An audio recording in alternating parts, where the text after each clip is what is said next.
I will zoom in. Hello, everyone. Hi. This is... You ready to sing it? Try it. We were going to sing it? That's what you said. Hi. Hello, my name is Chris. And My name is Mary. this is... Crowley's Crossroads. Crowley's Crossroads! Crowley's Crossroads. Which means we're just going to talk about random mysteries and quandaries of the world. Yeah. You know, it's like a box of chocolates. You don't know what you're going to get, right? Could be a little bit of true crime. Could be some mental health. Could be just the craziness that is our lives. Yeah. And so we'll be, the theme will be going on a road trip. And on this road trip, we'll be looking for things to entertain us. And as we find those things, we will talk to you about them. Yeah. So, before we get into the content that we wanted to cover today, we decided to drop our first video today, because today is actually a very special day. What day is it? I don't know, Chris. What day is it? Oh, let me check my tattoo. It's our anniversary! It is our 10-year anniversary. 10 years! 10 years. It's insane. It's hard. Let me tell you guys, if anyone were to ever ask me, what would it take to have a successful marriage? It's two main things. One is trust, and the other one is communication. And that's just me being serious. Definitely. I think once we figure out how to communicate with each other, it's been smooth sailing. Well, actually, what it means is I've learned to shut up. And if I close my mouth long enough, things kind of smooth out. You know. Exactly. I win. So, the content that we wanted to actually cover today is actually about the Casey and Vicky White case. Obviously, there is no relation there. To start off, Casey White. Casey White is a 38-year-old, 6'9", 330-pound white man, and he is currently facing a life sentence in Alabama for killing it was a stabbing, right? I'm pretty sure it was a stabbing of his ex-girlfriend, which is really unfortunate. He was actually booked into jail for his life sentence back in 2018. Yeah, and he was facing like 75 years. Which is pretty much life if you think about it. I mean, the man's 38. He's definitely not going to live another 75 years is actually more than one count of life, I believe, in most places is around 25 years. So that's several counts of life in jail. He apparently went on a crime spree, breaking into houses, fighting with people, and then that all ended with, I want to say it wasn't the girlfriend, it was just a woman. She was like 50-something. They were in a relationship. Oh, were they? None of his relations. Older women, I mean. Yeah, he always ended up hooking up with women that were much older than him. And it was said that every relationship that he was ever in was very short-lived. There was never really a violent ending to it, but the relationships also they weren't good. They weren't good. It's like he's definitely not all there. Because also it is said that he has some kind of like a mental illness, like bordering on the line of schizophrenia, and he has to take medication for it. So when all of this happened with Vicky White breaking Casey White out of jail, it was actually a very big risk that she took because he didn't have access to his medication. So that made him become an extremely, extremely like violent individual, not a safe person to be around at all. Right. And, the partner, Vicky White, was known to her co-workers, some of them as a diligent worker that followed the rules and all this stuff. Mm-hmm. But I was watching interviews between former colleagues and other friends that would say something different, that she was calculated and that she would use the rules to get over on you. Mm-hmm. So she might have been a little lonely, I guess. Probably, yeah. I mean, there's a lot of stories of things like this happening, not like this extreme, I don't know, but there's a lot of stories of women, like female officers that work in prisons, honestly having relationships or sleeping with the other male inmates. It's said that it's obviously that's a big no-no, but I feel like there's a lot of prisons that just don't pay attention. They turn a blind eye. Like, if it's not affecting everybody, like, I just don't care. me, that's kind of gross. That's really gross. Well, here's the message I want to send to you, women. If they're in prison, you definitely can't fix them. It's too late. Let it go, boo. You cannot fix them. Let it go. There's plenty of dicks in the sea. Let's go look for another one that's not behind bars. That was a horrible mental picture. It was terrible. Dicks just floating in the sea. But you get my drift. Anyway. Sea dicks. But anyways, on the surface around Vickie White, though, at work, she had the utmost respect from everybody, especially the chief officer there. She followed the rules and the law to a T. She was like the golden child. She was like the golden child. Well, on the surface. But, just like with any other story, you don't know what's going on behind closed doors. You don't know what's going through people's heads. You could have someone like Bill Cosby, for example. Everybody loved Bill Cosby.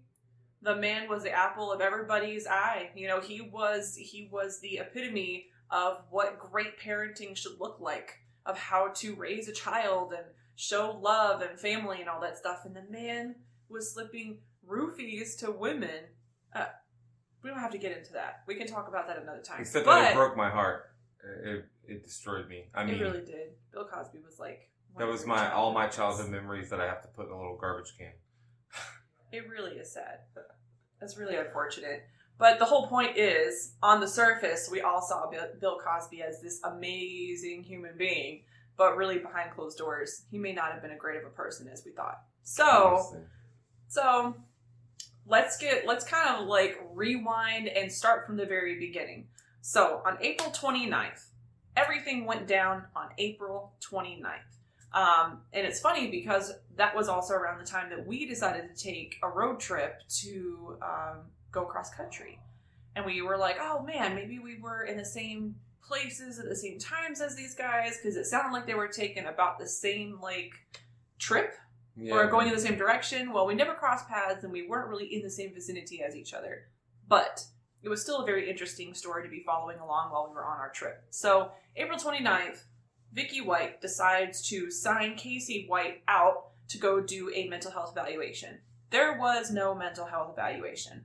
However, it's been caught on camera of her going in there, signing him out, and she broke protocol immediately. In fact, the registrar that allowed Vickie White to sign him out should have checked to make sure that she had another coworker with her, because policy says you're supposed to have two people when you go to pull someone out off site and put them in a car. Why would you want to do that? You need safety and stuff. No, well, whatever. Safety. You little rebel, you Vickie. So, Vickie is seen letting Casey White into the backseat of her vehicle. She hops right into the front, and off into the sunset they go. Casey White, as you've heard me say over and over, is an extremely dangerous person. And we need to get him located and get him off the street. Yep. And then they have video surveillance of them passing a nearby gas station.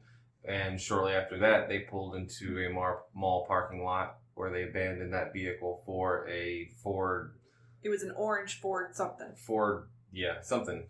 And then they drove that for some time. Apparently, it broke down. According to the sheriff, he believes that the car breaking down and being abandoned there was not part of their plan due to the fact that they were kind of in the middle of nowhere at the time. And so they had to scramble and find another vehicle somehow. They had money from her selling her house. Oh, yeah, that was the other thing. What was really, really, really fishy about this is that Vickie actually had started planning this months in advance before she actually broke him out. Maybe even a year. They've known each other for quite some time. He was locked up for at least a few years, but either way, they had this little romance going on for, the last year or so, but it's said that she started planning this 2 to 3 months before it happened, and one of the first things that she did is she actually invested into getting an additional shotgun and ammo, but also she sold her house way undervalued for roughly $94,000. She was planning on retiring on the beach the day after all of this took place. But they didn't meet. They never made it to the beach. They never made it to the beach. Yeah, so they were driving then a blue Ford pickup truck, I believe. Mm-hmm. And They picked up a Cadillac at some point along the way, so too. they stopped in Evansville, and that's where they ditched the truck and got the Cadillac. And they have footage of him checking the vehicle, of Casey White checking the vehicle, and some eyewitness report of a guy who works around there. I think he might have been a gas station attendant or something, but he talks about how he saw the vehicle there for days and finally called about it as well.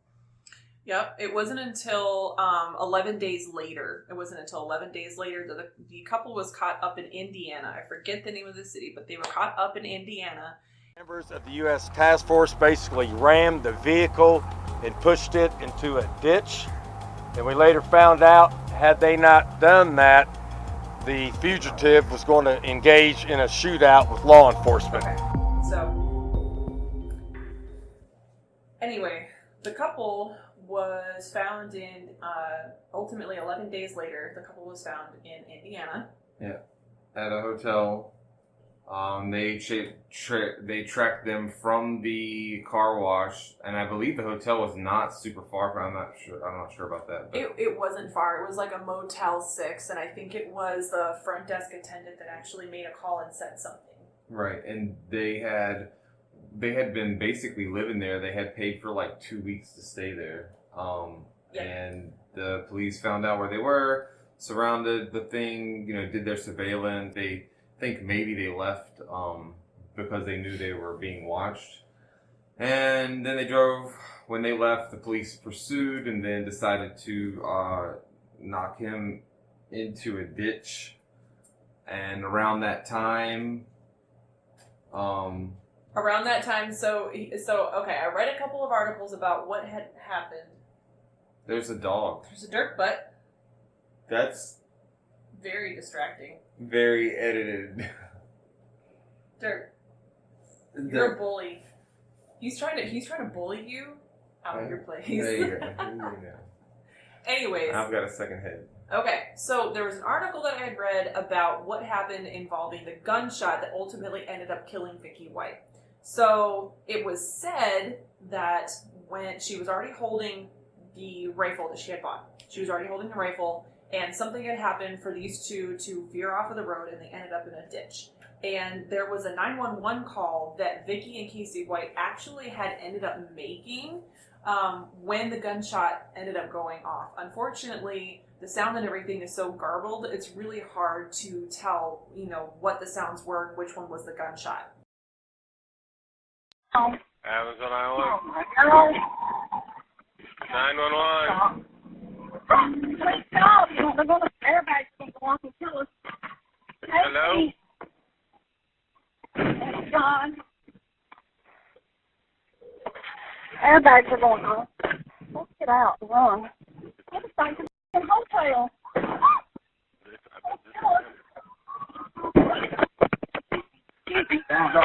Hello?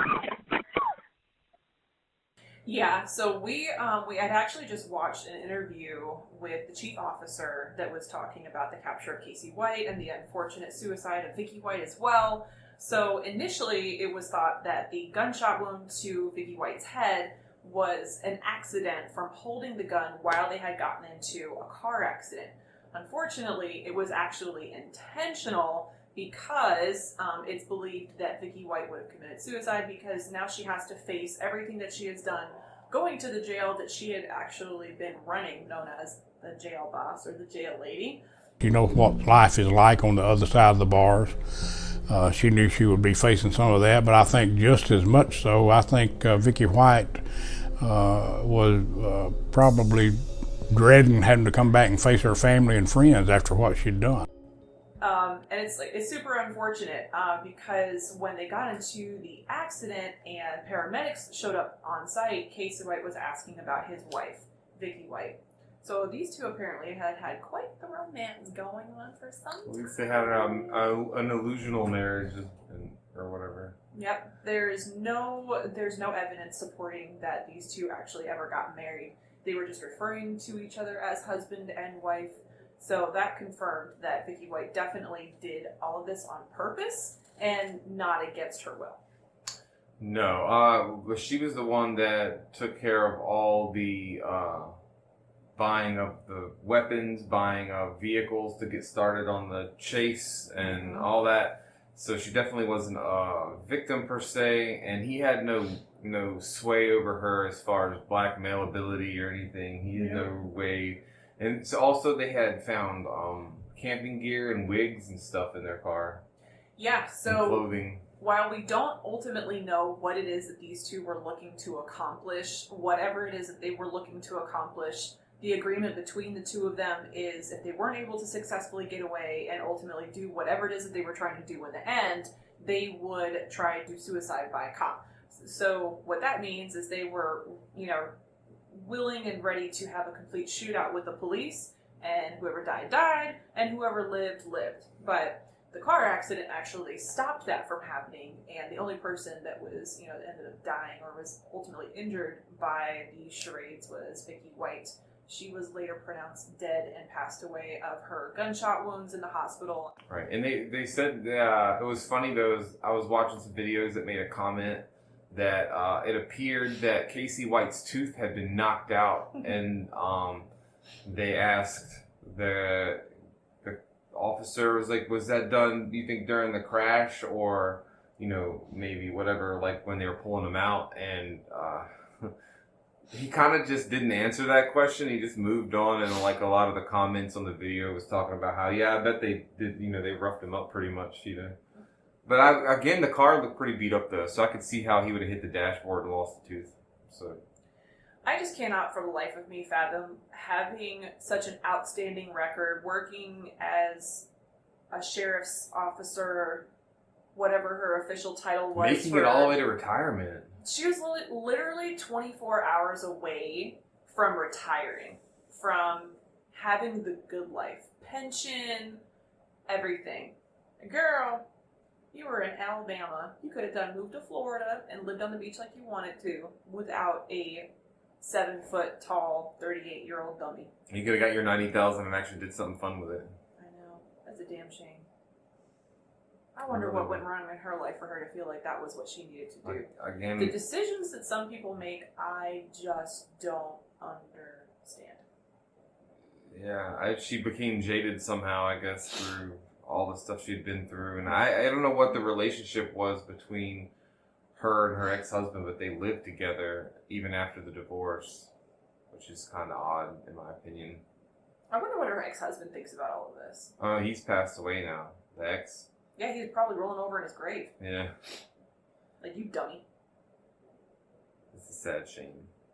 And that's pretty much it. We wanted to make a connection between our road trip and this event. And while we may have brushed mildly within the area, there was no real content for that. So instead we decided to cover the case. It's pretty short, and I think there's still probably details to glean from it later, but I'm sure more details are going to pop up, and we'll happily talk about it in another section later on. But at least you have from start to finish the basics of what happened with Casey and Vicky White. I'm really interested to see what the next, court proceedings are going to bring up in terms of things that happened with them while they were on the road. Because Casey White has been extradited back to Alabama jail, where he will never be let loose, ever again. In fact, if he really does have to go under a mental evaluation, they're probably going to make him still do it at the jail. they were saying that when he was captured, he had to speak to FBI and local police, right? And he apparently was very forthcoming and just spoke. And so I'm sure there'll be more detail later once they weed through what they think is lie and what they don't. Yeah, and maybe we'll dig in a little bit more. I'm a huge why person. I like to know why people and things happen the way that they happen, why decisions are made the way that they're made. So I'm sure we'll be able to find a why somewhere behind there. You know what? Next episode, I'm going to talk to you about the history of the candy and food that actually built America. If you haven't started watching that show, you've definitely got to watch it. It's on, I believe it's on Hulu. You might even be able to catch it on Netflix. But you'd be surprised at what kind of crazy things happen in our history for the things that we love today. Probably take a little bit of, for granted. Or even maybe take some of the joy out of some of the foods you're eating.